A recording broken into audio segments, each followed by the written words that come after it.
ఉన్న బంగారాన్ని విడిపించి ఆ రోజు ఆన్లైన్ రేటుకే మేము కొంటాం. Sharma gold company.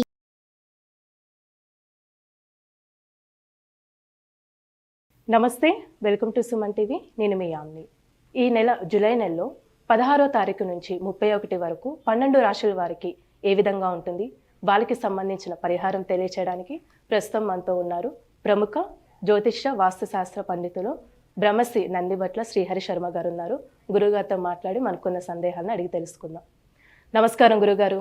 వాగర్థావివ సంపృక్తౌ వాగర్థ ప్రతిపత్తయే జగతః పితరౌ వందే పార్వతీ పరమేశ్వరౌ. సదాశివ సమారంభాం శంకరాచార్య మధ్యమాం అస్మదాచార్య పర్యంతం వందే గురు పరంపరాం. ఆదిత్యాయ చ సోమాయ మంగళాయ బుధాయ చ గురు శుక్ర శనిభ్యశ్చ రాహవే కేతవే నమః. శృంగేరి పీఠాధిపతులకి, కంచి పీఠాధిపతులకి నమస్కారములు తెలియజేసుకుంటూ కార్యక్రమాన్ని ప్రారంభిద్దాం. గురుగారు, ఇప్పుడు జూలై 16 నుంచి 31 వరకు అండి సింహరాశి వారికి అసలు ఏ విధంగా ఉంటుంది? జూలై 16వ తారీఖు నుంచి 31వ తారీఖు వరకు సింహరాశి వారికి ఏ విధంగా ఉండబోతుందో తెలుసుకునే ముందు గ్రహ సంచారం సింహరాశి వారికి ఏ విధంగా తెలుసుకుందాం. రాశి నుంచి 12వ స్థానంలో రవి, బుధ, శుక్రులు, ద్వితీయంలో కేతువు, అష్టమంలో రాహువు మరియు సప్తమంలో శని వక్రీకరించి మరియు దశమ స్థానంలో కుజ, గురుల యొక్క సంచార ప్రభావం. ముఖ్యంగా రాశినాథుడే ఏ స్థానం ముందు సంచారం.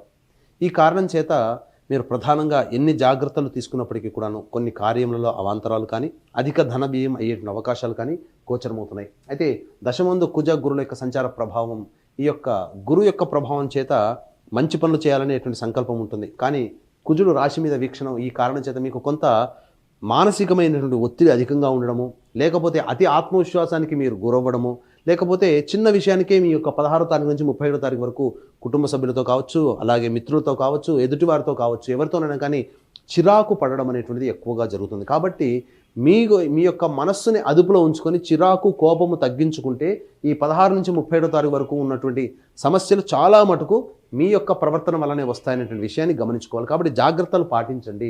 ఇక ముఖ్యంగా ఫుడ్కు సంబంధించినటువంటి రంగంలో ఉన్నటువంటి వారికి, అలాగే రియల్ ఎస్టేట్ రంగంలో ఉన్నటువంటి వారికి ఆశాజనకమైనటువంటి ఫలితాలు పొందుతారని చెప్పవచ్చు. ముఖ్యంగా గమనించుకున్నట్లయితే కోర్టు, న్యాయవాద విషయాలకు సంబంధించినటువంటి విషయాల్లో మీ యొక్క అనుకూలంగా రాకపోగా వాయిదా పడేటువంటి అవకాశాలు ఎక్కువగా గోచరమవుతున్నాయి. వివాహ సంబంధమైనటువంటి ప్రయత్నాలన్నీ కూడాను కొలిక్కి వస్తాయని చెప్పవచ్చు. అన్ని రకాలుగా కొంత శుభమైనటువంటి మార్పులు వివాహపరంగా లేదా దాంపత్యపరంగా గోచరమవుతున్నాయని చెప్పవచ్చు. అయితే మీ యొక్క వాక్కుని ఎంత అదుపులో ఉంచుకుంటే మీకు ఉన్నటువంటి సమస్యలను కూడాను చాలా మటుకు పరిష్కరించుకుంటారు. వ్యాపారస్తులకి, చిరు వ్యాపారస్తులు, కుల వృత్తులు, చేతి వృత్తులు ఉన్నటువంటి వారికి కొంత ధనాదాయం ఉన్నప్పటికీ కూడాను అధిక ధనవ్యయం ఉన్నటువంటి కారణం చేత కొంతవరకు అప్పులు చేయాల్సినటువంటి పరిస్థితులు గోచరమవుతున్నాయని చెప్పొచ్చు. ఇక ఉద్యోగార్థులకి సంబంధించి ఉన్నత అధికారులతో ఎంతవరకు తగ్గి ఉండడమో అంత మేలని గమనించుకోవాలి. తోటి ఉద్యోగస్తులతో కానీ, ఉన్నత అధికారులతో కానీ వాగ్వివాదాలు చేయకుండా ఉండడం మేలని గమనించుకోవాలి. సమస్యలు వస్తాయి, ప్రతి మనిషికి కూడా సమస్యలు వస్తాయి. కానీ ఆ సమస్యలు పరిష్కరించుకునే విధంగా లౌక్యంగా ప్రదర్శించడమే మానవుడి యొక్క నైజం అనేటువంటిది మనకు లాభిస్తుంది. కాబట్టి లౌక్యాన్ని ప్రదర్శించండి. ఎక్కడ తగ్గాలో, ఎక్కడ పెరగాలో అనేటువంటి విషయాన్ని దృష్టిలో పెట్టుకొని కొన్ని మనస్సు మీద తెచ్చుకోకుండా ఇవంతా కామనే లైఫ్లో అనేటువంటి విషయాన్ని కనుక పెట్టుకున్నట్లయితే 16 నుంచి 31వ తారీఖు వరకు ముఖ్యంగా ఉద్యోగార్థులకి సంబంధించి చాలా మటుకు సేఫ్ సైడ్లో ఉంటారని చెప్పొచ్చు. ఉద్యోగ బదిలీలకు సంబంధించే ప్రయత్నాలు కొన్ని వాయిదా పడేటువంటి అవకాశాలు గోచరమవుతున్నాయి. ప్రమోషన్ సంబంధించింది కావచ్చు, లేకపోతే నిరుద్యోగస్తులకి నిరాశాజనకమైనటువంటి ఫలితాలు ఈ యొక్క సింహరాశి వారికి 16 నుంచి 31 తారీఖు వరకు ఉంటుంది. కాబట్టి ఈ వచ్చినటువంటి ఫలితాలను చూసి మీరు నిరాశ పడకుండా మొక్కవని ధైర్యంతో ముందడుగు వేసి మీరు ప్రయత్నం చేసినట్లయితే అన్ని రకాలుగా మీకు భవిష్యత్తులో రానున్న రోజుల్లో మీరే గొప్పదిగా ఉంటాయని చెప్పవచ్చు. అయితే ప్రధానంగా గమనించుకున్నట్లయితే ఈ యొక్క రాశిలో జన్మించినటువంటి వారికి మంచి చెడు అంటే ఎంతటి వ్యక్తికైనప్పటికీ కూడాను ధనాదాయం బాగుంటేనే చాలా మటుకు సమస్యలు తీరుతాయి. 70% సమస్యలు ధనం వల్లనే వస్తాయి, అలాగే 70% సమస్యలు ధనంతోనే తీరుతాయి. కాబట్టి దీన్ని దృష్టిలో పెట్టుకొని ఈ యొక్క సింహరాశిలో జన్మించినటువంటి వారికి మంచి చెడు ఈ 16 నుంచి 31వ తారీఖు వరకు ఏ విధంగా ఉంటుందో తెలుసుకుందాం. అలాగే గమనించుకున్నట్లయితే కిందటి రోజులాగానే 16వ తారీఖు రోజున కూడా మీకు ఆనందదాయకంగా ఉంటుంది. పరిస్థితులు చక్కబడతాయి.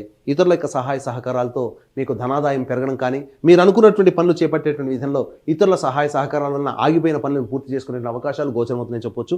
ఇంకా 17, 18, 19, 20, 21 తారీఖుల్లో ఇవి కొంతవరకు మానసికమైనటువంటి ప్రశాంతతను లోపించేటువంటి సంఘటనలుగా చెప్పొచ్చు. గృహంలో మరమ్మతులు కావచ్చు, లేకపోతే గృహోపకరణాలకు సంబంధించినవి కావచ్చు, కొంత ఖర్చులు అనేటువంటి 17, 18 తారీఖులో గోచరమవుతున్నాయి. మీరు ఇంతకుముందు చేపట్టినటువంటి కార్యక్రమాల్లో అమలు పరిచే విధానంలో కొన్ని అవాంతరాలు అయ్యేటువంటి అవకాశం కాబట్టి జాగ్రత్తలు పాటించండి. ఇక 19, 20, 21 తారీఖుల్లో మీ యొక్క ఆరోగ్యాన్ని దృష్టిలో పెట్టుకొని చక్కగా వ్యవహరించండి.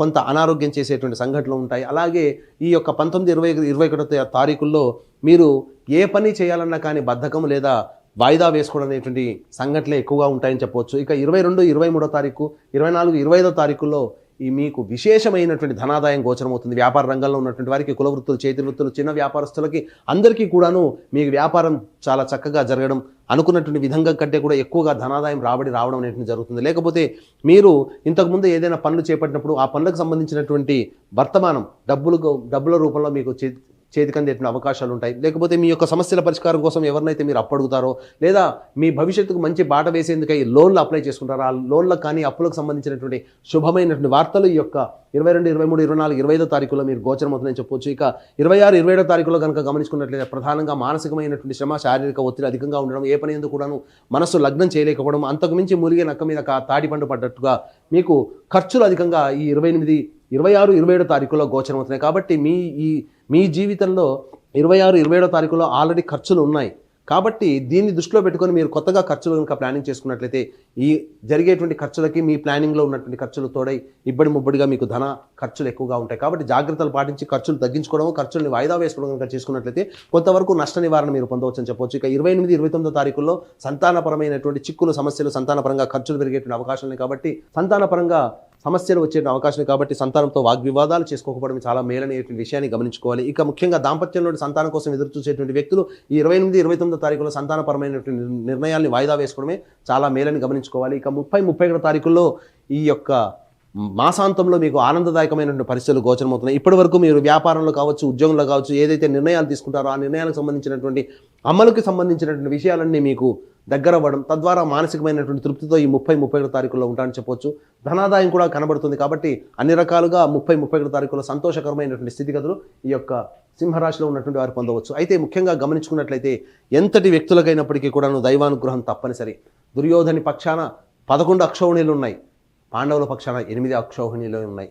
కానీ ఎంత గొప్ప సైన్యం ఉన్నప్పటికీ కూడాను దైవానుగ్రహం లేకపోవడం కారణం చేత అధిక బలవంతుడైనప్పటికీ దుర్యోధను కూడా ఓడిపోయాడు. కాబట్టి దైవానుగ్రహం ప్రతి మనిషికి తప్పనిసరి.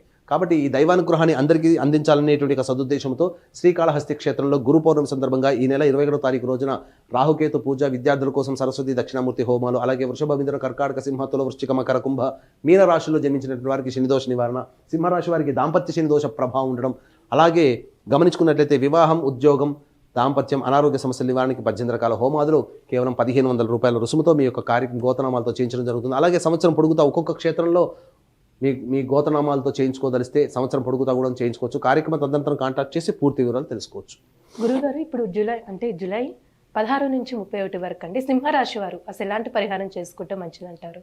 సింహరాశి వారికి సంబంధించి ప్రధానంగా గమనించుకున్నట్లయితే ప్రతిరోజు సమస్యలు, గోచారరీత్యా వచ్చేటువంటి సమస్యల పరిష్కారం కోసం లక్ష్మీ నృసింహ స్తోత్రము, అలాగే సుబ్రహ్మణ్య భుజంగ స్తోత్ర పారాయణం. లక్ష్మీ నృసింహం అంటే లక్ష్మీ నృసింహ కరావలంబ స్తోత్రం చాలా విశేషం. అలాగే సుబ్రహ్మణ్య భుజంగ స్తోత్ర పారాయణం రోజుకి 3 సార్లు పఠించండి. ఇవి గోచారరీత్యా మీకు వచ్చేటువంటి సమస్యల పరిష్కారానికి చెప్పబడినటువంటి మార్గాలుగా చెప్పవచ్చు. ఇంకా మీరు సమస్యలు అధికంగా ఎదురవుతున్నాయంటే మీ యొక్క జాతకంలో దుర్దశలు జరుగుతున్నటువంటి కారణం. కాబట్టి దగ్గరలోని మంచి ఉపాసనాపరులైనటువంటి జ్యోతిష్యుల్ని సంప్రదించి వారి సలహాలు, సూచనలు పాటించినట్లయితే ఈ జూలై నెలలో కాకుండా భవిష్యత్తులో వచ్చేటువంటి సమస్యలు పరిష్కారం అవుతాయని చెప్పడంలో ఏమాత్రం సందేహం లేదు. గురుగారు, అంటే సింహరాశి వారికి ఏ విధంగా ఉంటుంది, ఎలాంటి పరిహారం చేసుకోవాలి, ఈ విషయాలు తెలియజేసినందుకు ధన్యవాదాలండి. సర్వం శ్రీ ఉమామహేశ్వర పరబ్రహ్మార్పణమస్తు. సుమన్ టీవీలో మీ పర్సనల్ అండ్ బిజినెస్ ప్రమోషన్స్ కోసం కింది నెంబర్కి కాంటాక్ట్ చేయండి.